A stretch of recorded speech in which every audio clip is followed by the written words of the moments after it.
ఆంధ్రప్రదేశ్ రాష్ట్ర ప్రభుత్వంపై భారతీయ జనతా పార్టీ బాపట్ల జిల్లా ఓబీసీ మోర్చా కొక్కిలిగడ్డ శ్రీనివాసరావు బృందంతో కలెక్టర్ గారికి అర్జీ ఇవ్వడం జరిగింది. ఆయన మాట్లాడుతూ ఆంధ్రప్రదేశ్లో బీసీలకు సంబంధించి 56 కార్పొరేషన్లు నిర్మించడం జరిగింది. చైర్మన్లు కార్పొరేషన్కు సంబంధించిన నిధులు రిలీజ్ చేయకుండా, అలాగే బీసీ పిల్లలు చదువుతున్నటువంటి వారికి ఫీజు రియంబర్స్మెంట్ కూడా ఇవ్వకుండా రాష్ట్ర ప్రభుత్వం చేస్తున్నటువంటి నియంత పాలనకు నిరసనగా ఈ రోజు భారతీయ జనతా పార్టీ పిలుపు మేరకు భారతీయ జనతా పార్టీ రాష్ట్ర అధ్యక్షురాలు పురంధరేశ్వరి గైడెన్స్ ప్రకారం బాపట్ల జిల్లాలో నిరసన కార్యక్రమం తెలియపరిచింది. అలాగే ఓబీసీకి సంబంధించి 56 కార్పొరేషన్లు ఉన్నాయి. చైర్మన్లు ఉన్నారు, డైరెక్టర్లు ఉన్నారు. వారికి ఆఫీసులో ఎక్కడున్నాయో తెలియని రీతిలో ఉన్నారు. రాష్ట్ర ప్రభుత్వం కార్పొరేషన్ నిధులను నేరుగారుస్తుంది. అలాగే రాష్ట్ర ప్రభుత్వం ఓబీసీ కార్పొరేషన్ల పైన ఎంత అప్పు తీసుకున్నది శ్వేతపత్రం రిలీజ్ చేయాలని మేం కోరడం జరుగుతోంది అని ఆయన తెలిపారు.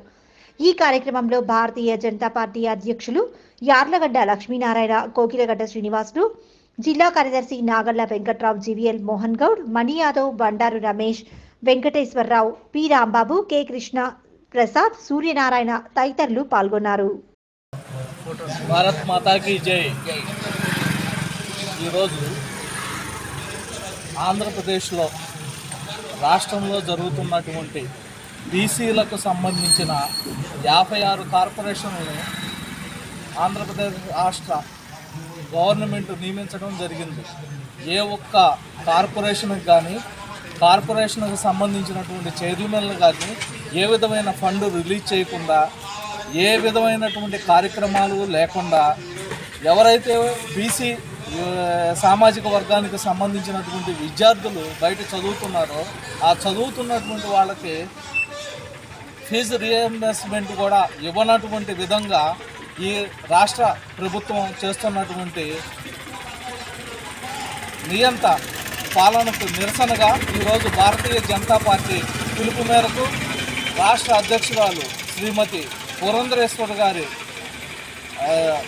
గైడ్లైన్స్ ప్రకారం మేము భారతీయ జనతా పార్టీ యువమోర్చా ఆధ్వర్యంలో మా రాష్ట్ర అధ్యక్షులు గోపి శ్రీనివాస్ గారి సూచన మేరకు బాపట్ల జిల్లా భారతీయ జనతా పార్టీ యువమోర్చా విభాగం నుండి మేము ఈరోజు మా నిరసన కార్యక్రమాన్ని తెలియపరచడం జరిగింది.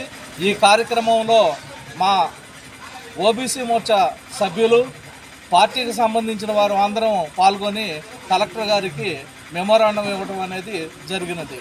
యాక్చువల్గా ఓబీసీ మోర్చాకు సంబంధించి 56 కార్పొరేషన్లు ప్రభుత్వం నియమించింది. ఆ కార్పొరేషన్కు సంబంధించినటువంటి చైర్మన్లు ఉన్నారు, డైరెక్టర్లు ఉన్నారు. ఆఫీసులు ఎక్కడ ఉన్నాయో కార్పొరేషన్కు సంబంధించినటువంటి విధి విధానాలను కూడా తెలియపరచకుండా వాటి మీద లోన్స్ తీసుకుని ఆ లోన్స్ని డైవర్ట్ చేసుకుని రాష్ట్ర ప్రభుత్వం ఫండ్ని దుర్వినియోగపరచడం జరుగుతున్నది. దీనికి సంబంధించినటువంటి పూర్తి డేటాను, అసలు కార్పొరేషన్ల మీద ఎంత అప్పు తీసుకున్నది రాష్ట్ర ప్రభుత్వం ఒక శ్వేతపత్రాన్ని విడుదల చేసి మా ఓబీసీ సామాజిక వర్గానికి తెలియపరచవలసినటువంటి ఆవశ్యకత ఎంతైనా ఉన్నదని తెలియపరుస్తూ సెలవు తీసుకుంటున్నాను. అందరికీ నమస్కారం. ఈరోజు ఆంధ్రప్రదేశ్లో బీజేపీ కార్యకర్తలు ఆవేదన బీసీల మీద జగన్మోహన్ రెడ్డి చూపించే ఈ నిరంతరం మనం ఈ ప్రక్రియలో బీసీలకి ఆ పథకాలు ఇచ్చాం, ఈ పథకాలు ఇచ్చాం, కార్పొరేషన్లు ఇచ్చారని చెప్తున్నారు. చైర్మన్ పదవులు ఇచ్చారు, కానీ కుర్చీలు కూడా ఇంటికాడికి తీసుకెళ్లే పరిస్థితి ఉంది. అంతేకాకుండా బీసీలు చాలా వెనకబడి ఉన్న వాళ్ళు కూడా ఈరోజు అన్ని పథకాల్లో కూడా ఈరోజు చాలా అన్యాయం జరిగింది. ఈ రోజు నుంచి భారతీయ జనతా పార్టీ అన్ని చోట్ల జరిగిన సంఘర్షణలో ఇక్కడి నుంచి జగన్మోహన్ రెడ్డి గారు మేము బీసీలు ఇలా అడుక్కుంటున్నారో ఇలా మా ఏంటి అని భారతీయ జనతా పార్టీలో ప్రతి కార్యకర్త ఎలా అడగడం మొదలు పెడతాడు. దానివల్ల రాబోయే కాలంలో ప్రతి కార్యకర్త నిలదీస్తాడు. దాని మీద మీరు జాగ్రత్త ఉండమని మేము భారతీయ